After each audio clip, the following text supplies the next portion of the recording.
Hello, everybody in YouTube land. Glad to have you with me here this morning. It's a cloudy day here in Indiana with a little breeze going. It's down in the 60s. It's cooled off. Time to get the sweatshirts out. Don't look for it to get hot too many more days this year. Down. And I'll click this little button over here and see if we can shut that off. There we go. Well, let's see. Here we are, the 29th day of September 2016. We're about to kiss September goodbye, and October's rolling up on us quick.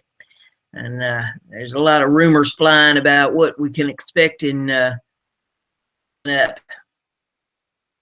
So we'll hop on into the news today and get going with this. All these URLs are in the description of the video, so you can check them out for yourself later if you want to.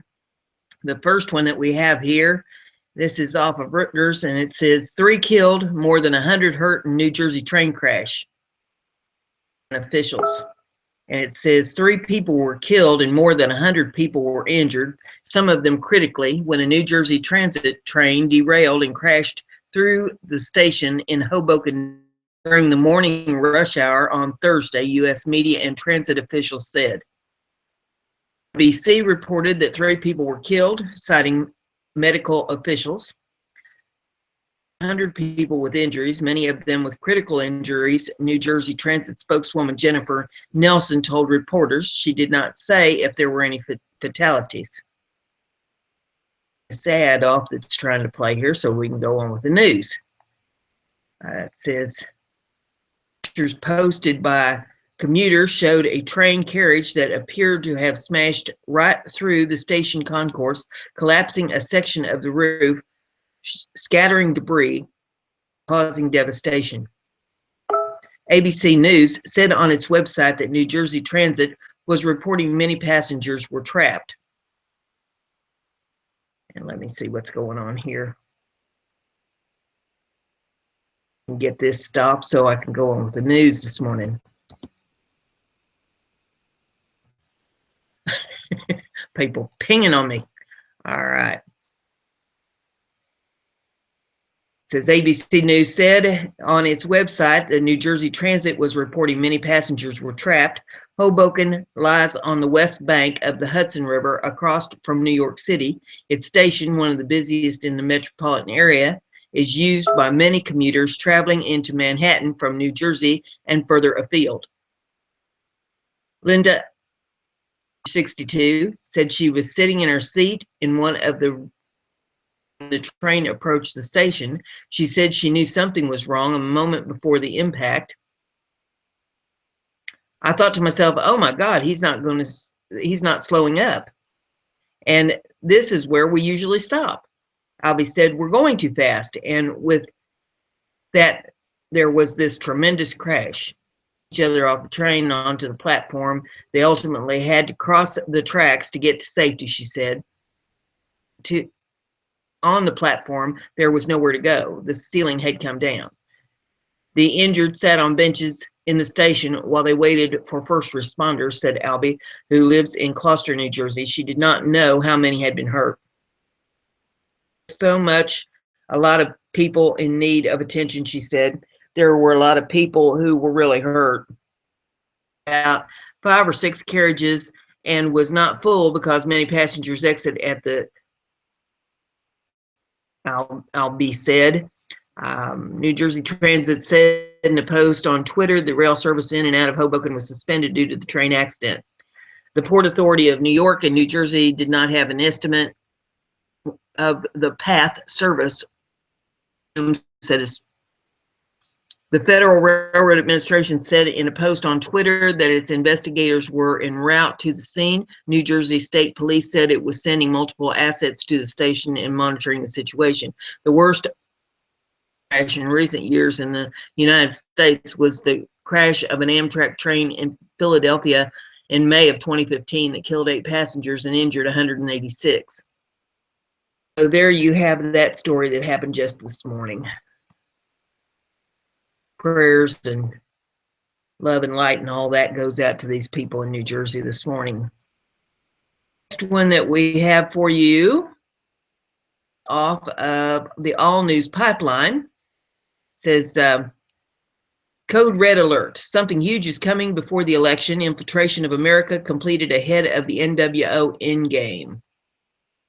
The Obama administration fast-tracking the importation of Syrian refugees into America, knowing that Islamic terrorists have infiltrated the refugee resettlement program. But now we have 7 soldiers who were being trained in the U.S. as part of the International Military Education and Training Program under the Pentagon's Defense Security Cooperation Agency going absent without leave. The official narrative is that 2 of the missing U.S. trained Afghan soldiers are accounted for, with the Defense Department officials suggesting they may have fled the United States. In Free Beacon, 3 of those 7 Afghan soldiers disappeared the same weekend that Afghan-born bombing suspect Ahmad Rahami went on a bombing spree in New York and New Jersey, and 9 people were injured in knife attacks in the shopping mall in Minnesota by a man that was referencing Allah. Amaq agency called the man a soldier of the Islamic State who carried out the operation in response to calls to target citizens of countries belonging to the Crusader Coalition. An army source said the Afghans who left the weekend of the New York area bombings appeared to be part of the coordinated effort. The 3 men are being probed for possible connections to Rahami. Initial assessment is that there is not relation is coincidental, the source said. Evans declined to comment on whether the Pentagon has security concerns about missing Afghans. Sarah Rodriguez, a spokeswoman for the Immigration and Customs Enforcement Service, said authorities are pursuing the Afghans. ICE Homeland Security Investigations is aware of the situation and actively working to locate these individuals in coordination with the State Department and the Department of Defense, she said, declining specifics because of the ongoing investigation. Coincidentally, we are now seeing Homeland Security issue a dire warning that sporting events, concerts, and other gatherings of large groups of people may be targets for Islamic terror groups. Islamic State's ability to strike in the U.S. not significantly diminished. Of course, Homeland Security Director Jay Johnson is following the official White House policy of refusing to name the enemy and has created a new label for the Islamic terrorism that has been seen on U.S. soil of late, calling them terrorist-enabled, which supposedly falls between self-radicalized loner and one directly controlled by an organization. A couple of statements and assertions by Johnson, highlighted by Counter Jihad Report, are very telling. Ties and pro-Islamic leanings. Johnson said terrorist threats have evolved, moving from terrorist-directed attacks to world that also includes the threat of terrorist-inspired attacks in which individuals who live in the U.S. are self-radicalized to attack their own country. That is nothing more than Johnson attempting to play word games that ISIS has instructed lone wolf attacks, so the claim simply inspired by ISIS or self-radicalized is nonsense and just another attempt on the part of Obama administration to avoid admitting that the attacks were conducted by radical Islamic terrorists. For example, in November 2015, ISIS released a video that appeared to threaten Manhattan's Times Square and Herald Square, where recent terror attacks on American soil. Manhattan, as directed. Statement highlighted is a direct lie that by their nature, terrorist-inspired attacks and terrorist-enabled attacks are difficult to detect by intelligence and law enforcement communities, can occur with little or no notice, and in general make for a more complex homeland security challenge. As AMP pointed out on September the 18th, 2016, law enforcement can pinpoint the general location of where these types of attacks will occur using their very own data on where Syrian refugees and ISIS members and supporters have been resettled into larger numbers.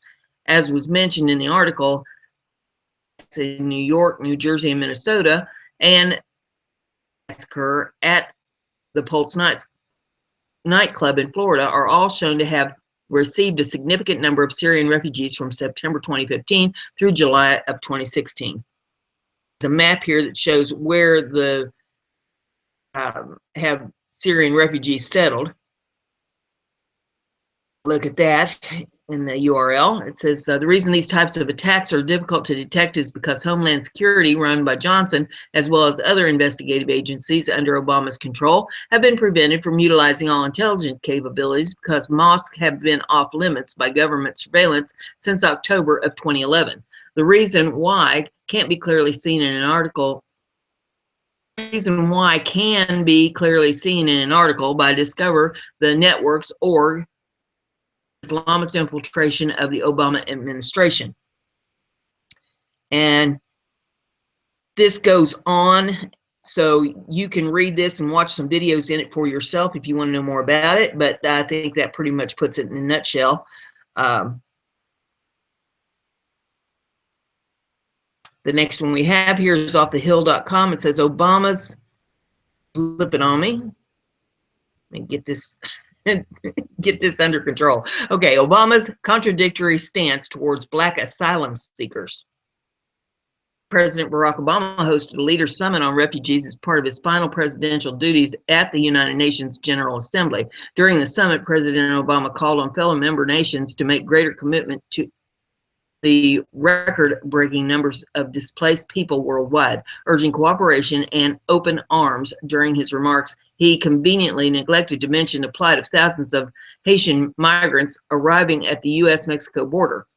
In fact, just days after the meeting, where 193 countries adopted the New York Declaration aimed at improving the lives of 65.3 million people forcibly displaced due to political crisis and wars, the Obama administration's own Department of Homeland Security announced that it will expedite the deportation of nearly 3,000 Haitian migrants, including asylum seekers, that sought entry into the into the country through the United States-Mexico border over the summer, arriving now at the rate of over 100 a day.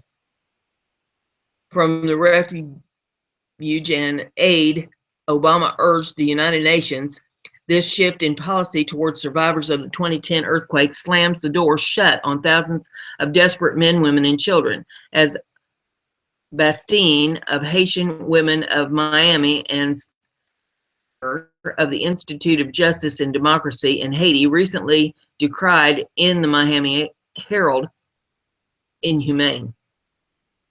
Obama's decision is not only unconscionable, but the ultimate contradiction. Our nation's first Black president himself, the child of an immigrant, turning his back on thousands of Black immigrants in their time of need at the end of a presidential term where he has repeatedly made claims to progress on immigration, represents a disparity.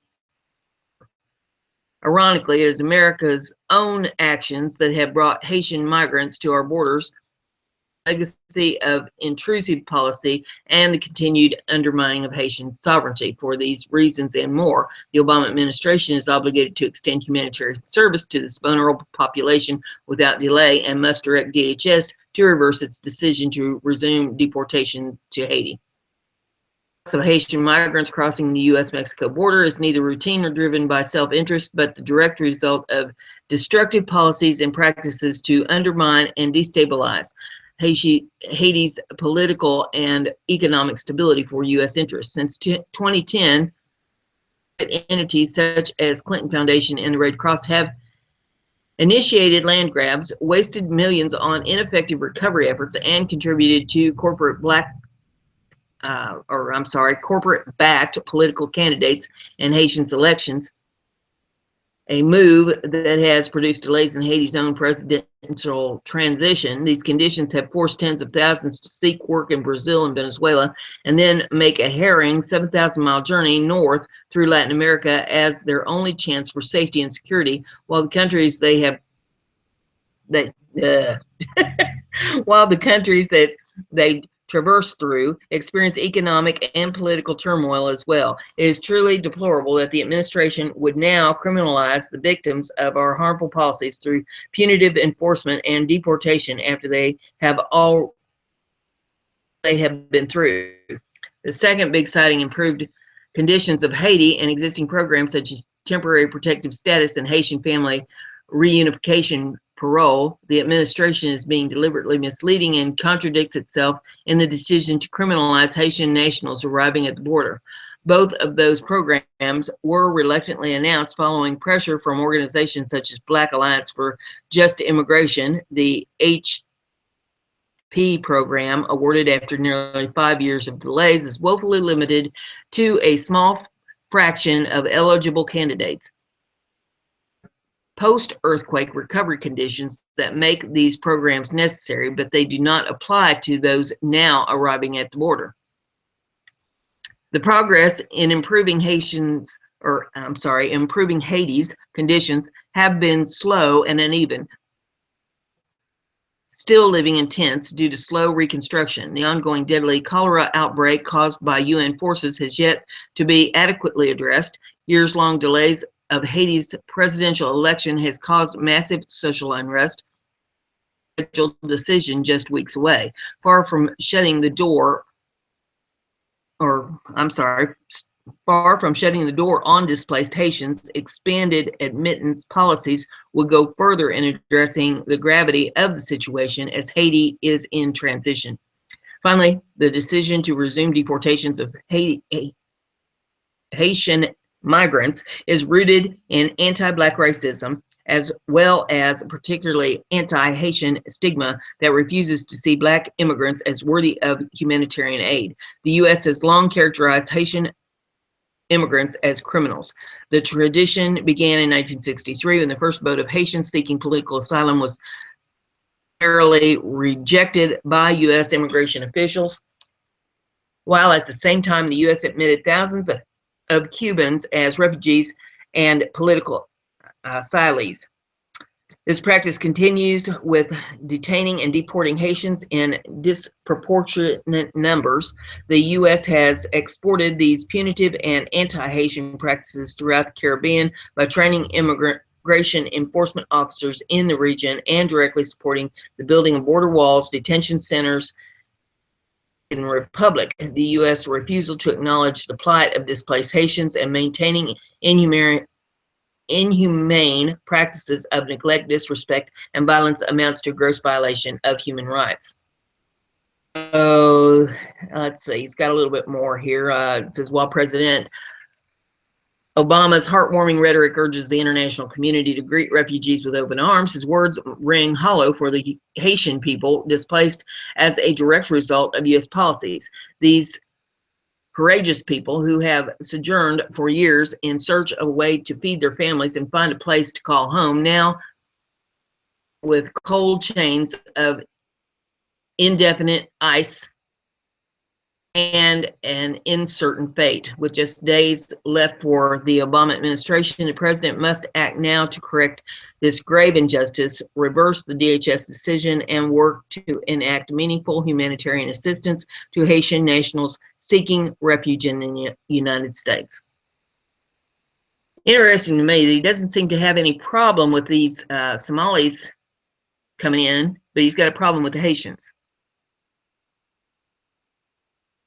And the Somalis and the Muslim in here seem to be the ones that's stirring up all the problems and creating all the terror. Hear one story about a Haitian setting off a bomb or slashing up people in a mall or shooting people in a mall. So you make up your own mind what you think about that. The next one that we have here is off Fox News Politics. It says Congress rejects Obama's veto of bill of the 9/11 bill and first override of the presidency. On Wednesday, overwhelmingly rejected President Obama's veto of a bipartisan bill letting families of September 11 victims sue the Saudi Arabian government in the first override of Obama's presidency, making a significant defeat for the White House. The House ensured the bill will become law after voting 348 to 77 to override Wednesday afternoon. This followed a 97-1 vote hours earlier in the Senate. Despite last-ditch warnings from the Obama administration that the legislation security and was badly misguided. Lawmakers dismissed the concerns. This bill is about respecting the voices and rights of American victims, Senator John Conyon, Republican of Texas, said. Senator Charles Schumer, Democrat of New York, speaking on the Senate floor moments before Wednesday's vote in the chamber, pushed back hard on Saudi government objections to the legislation. It is very simple. If the Saudis were culpable, accountable. If they had nothing to do with 9/11, they have nothing to fear, Schumer said. Lawmakers in both chambers need to muster a 2/3 majority to override, and did so easily. The lone no vote in the Senate was Senator Minority Leader Harry Reid, Democrat of Nevada. Just over a month away, many lawmakers were reluctant to oppose a measure backed by 9/11 families who say they are still seeking justice 15 years after the attacks that killed nearly 3,000 people. A group of senators pledged to find ways to improve the measure during a post-election lame duck session of Congress. Despite an expectation that Congress would override, the White House last-ditch attempt to fight it. Senate Majority Leader Mitch McConnell and Reid, Obama warned the bill could cause chaos in the U.S. foreign affairs as other countries would use the measure to justify the creation of ways to target U.S. policies and activities that they oppose. As a result, our nation and its armed forces, State Department, intelligence officials, and others may find themselves subject to lawsuits in foreign courts, Obama wrote in a letter delivered on Tuesday. But Conyon, one of the bill's leading proponents, dismissed Obama's concerns as unpersuasive. Conyon, the Senate's number 2 Republican, and other supporters say the bill is narrowly tailored and applies only to acts of terrorism that occur on U.S. soil. The Justice Against Sponsors of Terrorism Act, or JASTA, moved to the floor of the Senate in May and passed a voice vote. The bill cleared the House earlier this month, also by voice vote. Secretary Ash Carter, in a letter Monday to senior member of Congress, said he's sympathetic to the intent of the measure, but the legislation could lead to the public disclosure of American secrets and even undercut counterterrorism efforts by sowing mistrust among U.S. partners and allies, according to Carter. With the override, the bill will now become law. During his nearly 2 full terms in office, Obama had never had a veto overridden by Congress. The legislation gives victims' families the right to sue U.S. court or all that elements of the Saudi government have played in the 2001 attacks. 15 of the 19 September 11 hijackers were Saudi nationals. Would be permitted to waive a claim of foreign sovereign immunity when an act of terrorism occurs inside the U.S. borders, according to the terms of the bill. Saudi Arabia has objected vehemently to the legislation.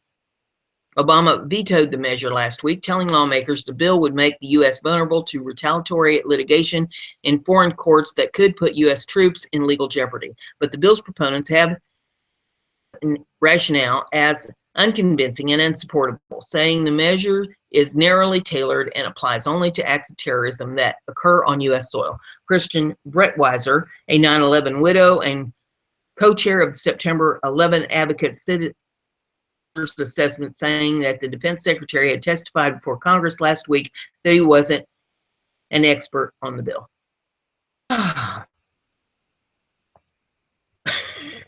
Well, I'll tell you,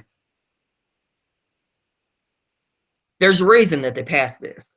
Saudis are going to dump all the bonds and everything that they have, and that's going to crash the economy. And that's why they passed this, because they're wanting the economy to crash. I mean, why would this be the first one that's been vetoed? I mean, the man's about to leave office. They've had 8 years to start to be vetoing all the stuff that he's put through, and they've not vetoed any of it until now. This, you blinder than a bat. So you better be protecting your money. We've been on the internet touting that for how long? And the end is near, folks. The end is near. You better protect your assets. The next one that we have here, we can get this to work, is offthehill.com. Google backs Obama's internet transition plan. Now, before I get into this, I'm going to put a question out there to you for you to think on. Why now all of a sudden they've had all this time that they could have messed with the internet, they could have sent, you know, the Chinese to take it over long before now, and why all of a sudden, with everything starting to come to a head here in this country, do they want to take over the internet and take our First Amendment away from us as far as what we can say and do on the internet? Because there's about to be something happen that they ain't going to want nobody talking about. That's why. Okay, Google is throwing its support behind the Obama administration's controversial plans to hand over management of the internet domain name system. Today, the Mountain View-based tech behemoth called the Obama administration's proposed transition of the Internet Assigned Names Authority, or IANA, from U.S. oversight to an international governing authority, an important step to protect the Internet to come. Well, it hasn't needed to be protected up until now. Google offered 3 arguments for its stance. The transition will put the internet in the hands of innovators, protect the internet from those who want to break it into pieces, and honor the U.S. government's promise when the internet was created that it be governed by everyone with a stake in growth. Critics, though, have argued that handing off oversight would put the internet under the control of countries like Russia, China, and Iran, which would be represented in the international authority that includes 162 countries and entities. Supporters, though, say those overblown and say the greater threat is that autocratic countries get fed up with U.S. management and create their own nodes.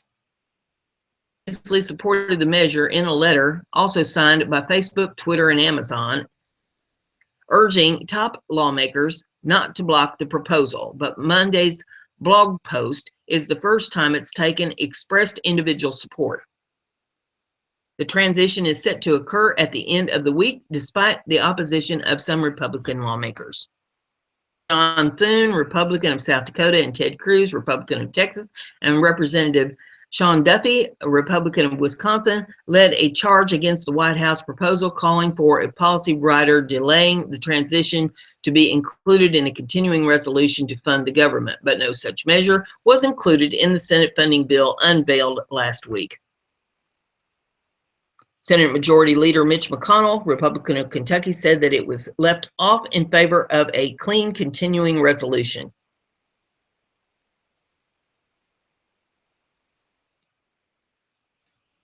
We have here is off of yournewswire.com. It says Microsoft patent reveals plan to watch everything you're doing online. Microsoft has published a new patent that reveals plans to watch everything you're doing online under the guise of providing better search results. It is called Query Formulation via Task Continuum. And Microsoft says it aims to make searching more efficient by analyzing the extra user data it will provide. WCCFtech.com reports, since we use multiple apps for different purposes, but on task, Microsoft plans to let these apps communicate with each other using a mediating module. For example, if a user is researching the topic of dancing for school, the user will use a first application to write things down, as well as second applications such as a browser to search different styles of dancing. However, in existing systems, the 2 applications are completely disconnected from one another. The first application does not provide implicit hints as to what the user might be seeking when there is a switch from the first application to the second application. While for the user, it's one task them differently because they are disconnected. Microsoft is now patenting a solution by creating a mediating agent. The mediation module will be watching over what the user is doing in an active OS and third-party applications and using that data to produce more focused search results through the preferred search provider. But what about user privacy? In theory, it sounds exciting that something will make our workflow faster and get through things quicker. Microsoft is also promising to remove the Microsoft is also promising to remove the personally identifiable information from this data or would require user consent. If there are no privacy concerns and if pulled off successfully, it would actually make our lives a lot easier. But it's Microsoft that we are talking about. Microsoft, along with Google, have a thing for data accumulation, and since both have been regulars at breaking promises with users, it doesn't always excite everyone when a new technology is revealed. Even if the company manages to design it perfectly and not another annoying clippy thing, and actually making it worthwhile to let Microsoft listen to our diaries, there are concerns associated with how it works, but Microsoft could also choose to handle privacy issues the right way. For starters, the company could and should make it an opt-in system and not another toggle that's default. Microsoft could also allow users more control over what applications can be assessed by the mediator and which ones are off limits, and an easy toggle to enable and disable it. And we might just have a winner here. Imagine you start working on a document and toggle this feature on from the taskbar and let contextual search get you better results. Finish off with fewer frustrations and more actual help from the search engines and turn off the feature. Again, in theory, back in real life, it's difficult to trust the tech giants to resist more user data. It reminds me of the latest Allo dilemma. Assistance, more convenience, but you are to part ways with your privacy. With time, Microsoft might also demand to store this user data to offer better all our AI-powered search results from users' interest or previously finished documents data. It's early to say if and how the company will implement this technology, but it certainly doesn't look unlikely with recent focus on offering personalized computing to its users. Would you trade off your privacy for some make your life easier features? Reminds me of when they come up with the Patriot Act and people were saying, no, we don't want our privacy disturbed. And then the government says, but this is for your own good. This is to protect you. We've come up with. And people say, well, if it'll protect us, I guess that's okay. And now look at what's happened. We've given up all of our rights to a tyrannical government chipping away at what few rights that we may have left, First and Second Amendment rights away from us, and they may very well succeed unless everybody's going to stand up to them. But yeah, this is supposed to make your life easier. Next one we have here is off businessinsider.com. Police say South Carolina shooter killed father before opening fire at an elementary school. A teenager who authorities said killed his father before opening fire outside South Carolina Elementary School Wednesday was taken into custody, the Associated Press reported. Police said the suspect, who has not been named, shot and killed his 47-year-old father, Jeffrey Osborne, at their home before arriving at Townville Elementary School, where 2 students and a teacher were also shot. We are heartbroken about this senseless act of violence, Joanne Avery, superintendent of Anderson County School District, AP. The shooter opened fire shortly after arriving at the school, but did not enter the school building, Anderson County Sheriff John Skipper said. Jamie Brock, a veteran of the Townville Volunteer Fire Department, took down the shooter shortly after he arrived at the school, police said. Police did not cite a motive for the shooting, and it was unclear whether the victims were targeted. There was no connection to terrorism in the shooting, and there was no other shooter, police said. One of the injured students and the teacher were released from the hospital Wednesday, and Med Health spokeswoman Juana Slade told the AP.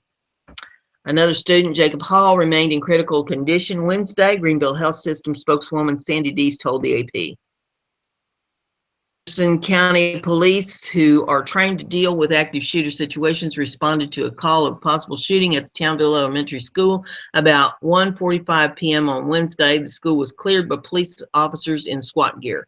Parents were instructed to go to a nearby church to meet their children. About 300 students attend the school, according to the AP.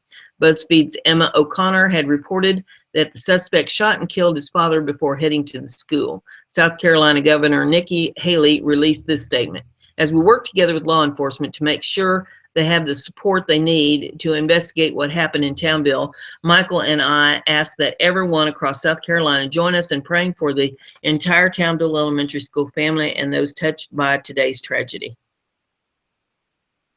There you have that information. The next one is off of expressco.uk. And it says here, China is the biggest threat to world economy and will crash soon, Harvard professor warns. China's debt bubble and slowing economy is a huge risk to the rest of the world's financial system, according to a terrifying warning from a professor of economics at the Harvard University. Chilling comments, former International Monetary Fund, or the IMF, economist Kenneth Rogoff aired his fears of a repeat on last summer's worldwide market crash, which was sparked by China's slowdown. The professor also accused the Chinese government of fixing measures of growth and said he is worried about what will happen when the credit-fueled growth of the colossal economy eventually comes to an end.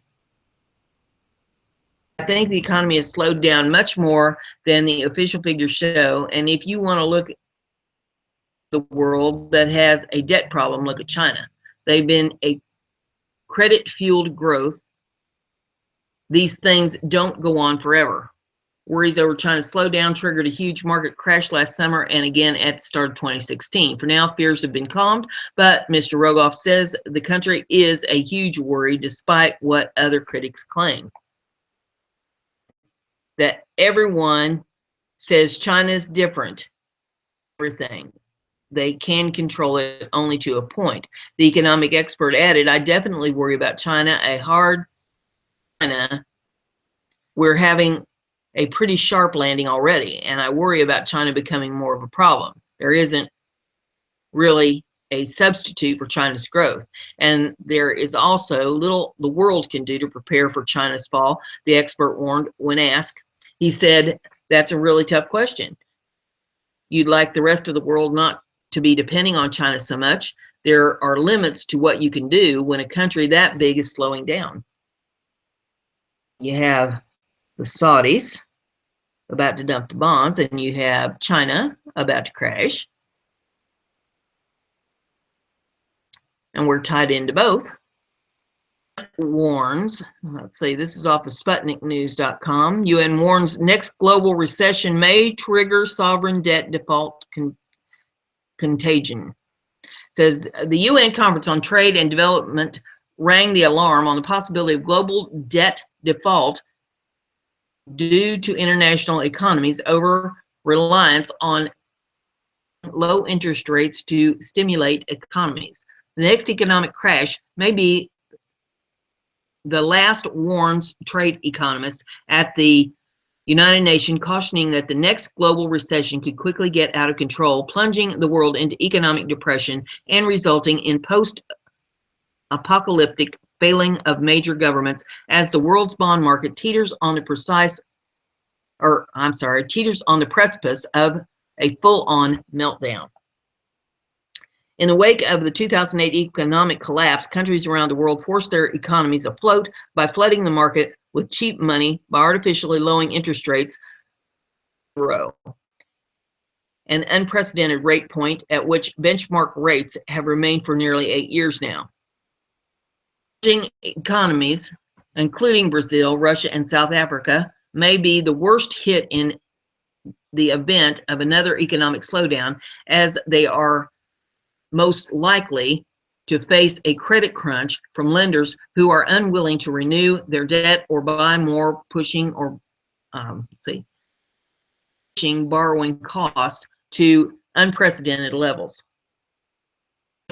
Major Western economies may also feel the squeeze in the event that international credit markets freeze up due to massive issuance of debt. In the United States, the national debt is quickly nearing $20 trillion, with the danger that interest payments may soon overwhelm the budget, particularly if credit is limited, forcing interest rates on repayment upwards. Would most likely be felt most immediately on companies in emerging market economies who are forced to borrow money in a depressed financial sector with risk appetites festering, but the decrease in national growth in countries around the world could quickly spread the contagion to the national state level. There's that. All this to me is indicating that you need to be out of debt as quickly as possible. You lay in supplies. You need to prep. You need to get your money out of the bank.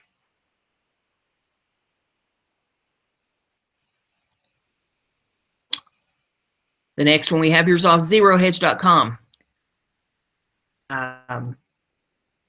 Stock plunges to all-time low after Merkel rules out state bailout default. As reported over the weekend, in an unexpected announcement, Angela Merkel announced that she has ruled out state aid for Deutsche Bank. Reaction has been swift and brutal, with the bank's shares tumbling to a new all-time low, sliding more than 6% this morning to 10.7, amid concerns that mounting legal bills, including a looming fine over its mortgage bond business, may force the lender to raise capital. Some charts if you want to see them. All of them, well, every one of them I've looked at is on a downhill slide. Quoted by Bloomberg, Daniel Regelli, an analyst at Maine First, said around the DOJ. Well, something's trying to play here. We got to get that stopped. And I'm not seeing it.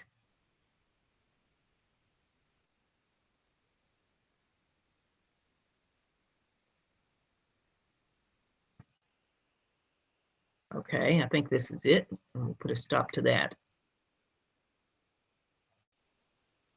Now we'll go back up here and find my spot. Okay. Quoted by Bloomberg, Daniel Regelli, an analyst at Maine First, said that clearly headlines around DOJ settlement and those $1 continue to weigh on the stock.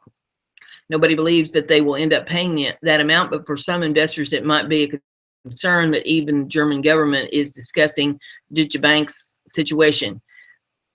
Missed it Saturday. Chancellor Angela Merkel ruled out state aid for Deutsche Bank ahead of national elections in September 2017. Focus magazine reported last week, citing officials. The German leader also declined to step into the bank's broglio with the Justice Department, the magazine reported.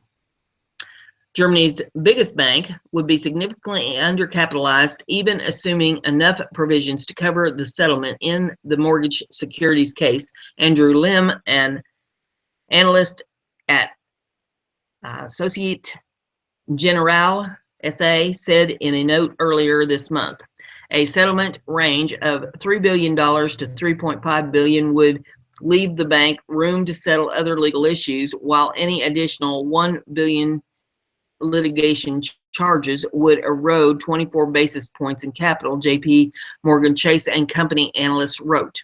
Meanwhile, the government is stepping its rhetoric, with Merkel's government saying it sees no grounds for speculation over state funding for Deutsche Bank. Top spokesman Siebert told reporters in Berlin moments ago, adding that there are no grounds.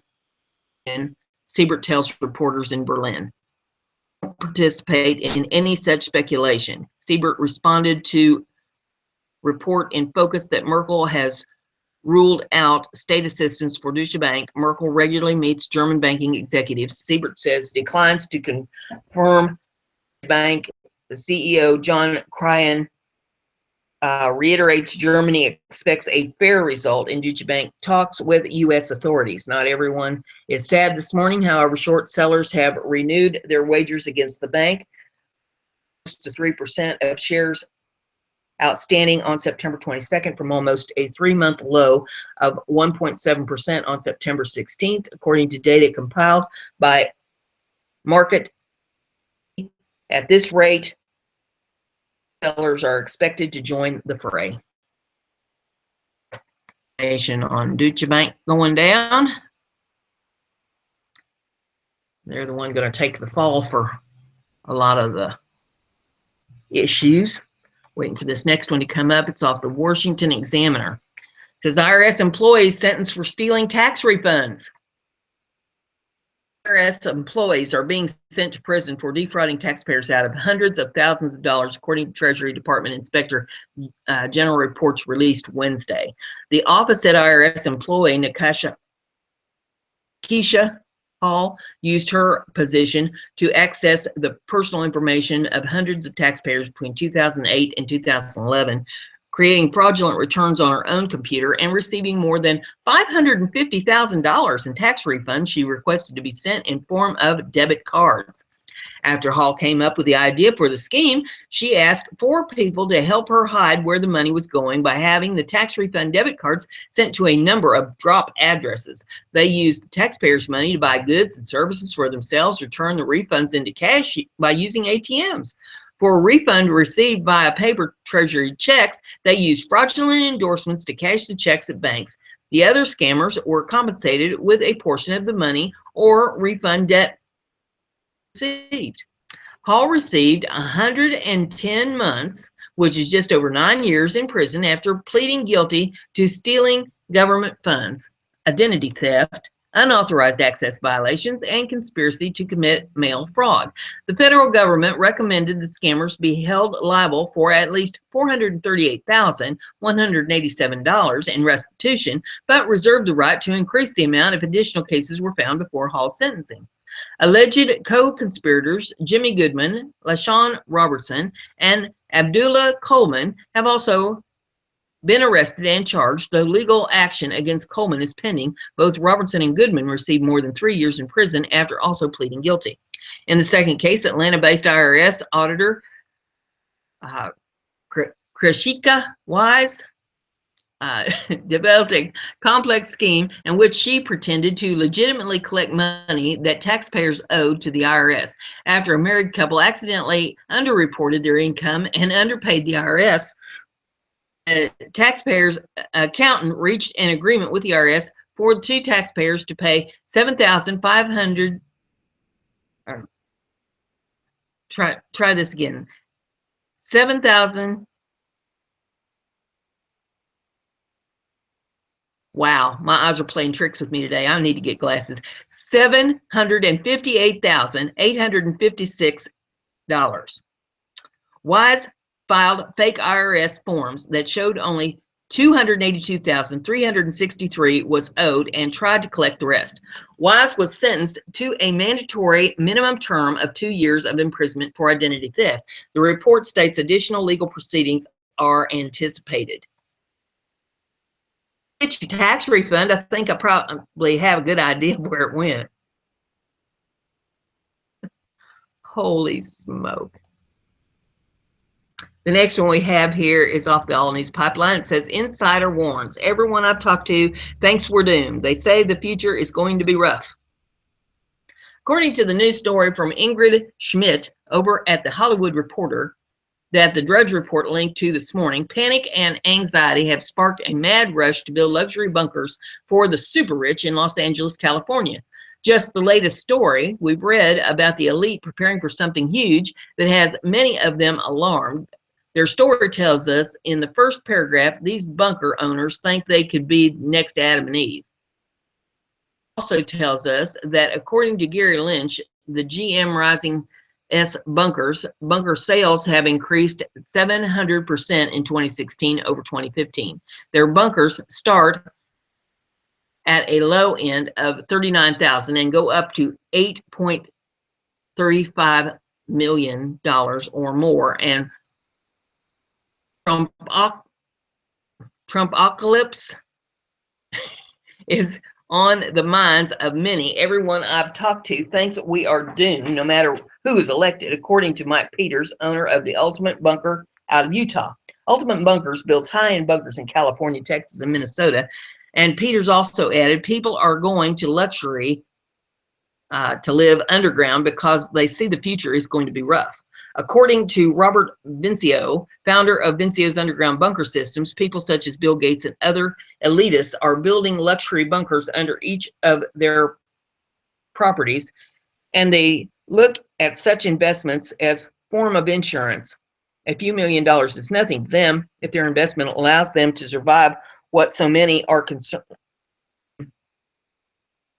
Why are so many of the super rich so concerned about dangers in their futures? Local and government terrorist related attacks are the main driving force for the increase in business, according to Tom Gaffney, president of Gapaco Ballistics, a company out of Vermont that has done a lot of work for the celebrities living in New York and California, building safe houses starting at $250,000. Our clients tend to have a higher sense of the lack of security in the world today.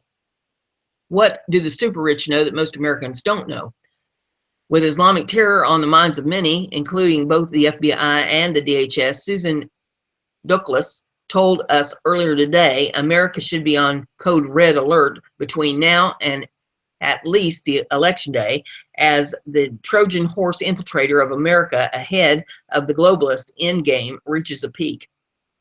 Warning us of 7 Afghan soldiers who simply disappeared in America, 3 of them on the same weekend that a series of terror attacks were carried out in New York. Would trained Islamic killers on the loose in America cause the super rich in America to run to their bunkers, or would it have to be something much, much more? Vios Underground Bunkers tells us that deep underground bunkers are created for almost any catastrophe, and as we learn, having at least 8 foot of soil in between the bunker and any kind of radioactive contamination helps protect from nuclear weapons attacks. With talk of World War III now everywhere after Donald Trump brought up that possibility in the debates on Monday night, we're not the least bit surprised to hear more and more people are preparing for the worst. Also, quite interestingly, Vivos mentions the anticipated effects of Planet X Nibiru, proof of planetary apocalypse coming from Bios. It says, the central theme to all catastrophic and epic life-threatening events has typically always been to find shelter underground. The soil of the earth itself provide the best shelter for most catastrophes deep below the surface.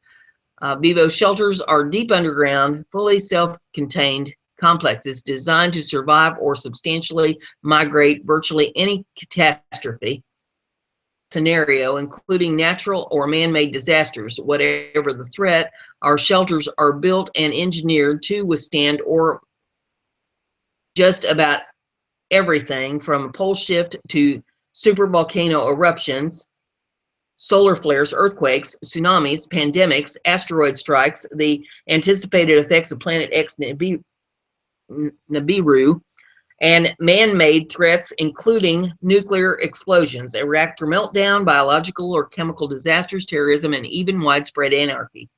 The Vivos Global Network deep underground survival shelters is being built to survive virtually all future catastrophes and disasters. Co-own membership interest in one of our community shelters and buy your own private underground shelter from the Ultimate Life Assurance, Safety, and Security for your family. And it goes on and on talking about these. The article goes on and says, according to a recent story from the News Corp Australia Network story, the first shots were recently fired at Dubai, Syria. While most Americans have probably never heard of Dubai, I'm hoping I'm pronouncing that correctly. It's DABIQ. according to Islamic prophecy, is where the final battle of Armageddon will begin. It's long been associated with the end days, according to Islamic State, and they fully expect that the apocalyptic battle between Christianity and Islam that will begin there will lead to the end of the world. Coincidentally or not, according to a news story from Daily Express, a rare black moon is rising on Friday, September the 30th. And as this story from now, the end begins, tells us, some are concerned the sign of end days with worldwide destruction and second coming of Jesus is also heard in the third video below from Above Science. While black moons occur roughly every 32 months, we're told this black moon is different as the first day of September brought a ring of fire solar eclipse. This rare black moon has many people thinking of biblical prophecy. According to U.S. government, the month of September is National Preparedness Month. And as this video that Steve Quayle linked to on his website earlier today told us, at 2:20 p.m. Eastern Daylight Time, a nationwide test of FEMA's emergency alert system was being done. Now, this was on yesterday's. It says, according to Emergency Management Communications Center, the first nationwide activation of the emergency alert system took place back in November 9th of 2011, exactly 5 years before the day coming election on November the 8th. In the first video below, see directly inside one of the world's biggest bunkers of a 40 plus minute documentary from Mega Engineering, while the second video below, we get to see inside a bunker now on sale for $17.5 million in the state of Georgia that was built in 1969 by the U.S. Army Corps of Engineers. The third video below gives us the story of his apocalyptic black moon that arrives on Friday, while the final video below takes a look at the latest events around the world from just the past several days that have so many convinced we're now living in the last days. As this news story from Mac Salvo over at SHTFP